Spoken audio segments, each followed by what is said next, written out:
How to update student fees. Today we will discuss about how to update single student fee in ZamaSchool software.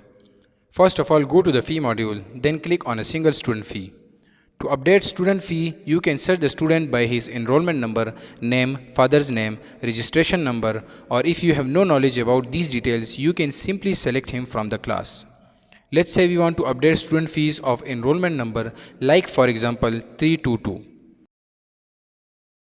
And I want to update the fee for the current student. Click on update fee, then select month which you want to update, let's say May. You can change the month of fee applied or the fee category and then click on update fee and the fee is updated. Hope after this video you can easily print update student fee in ZamaSchool software. Thanks for watching this tutorial. If you need any help, call us on our register number in the description.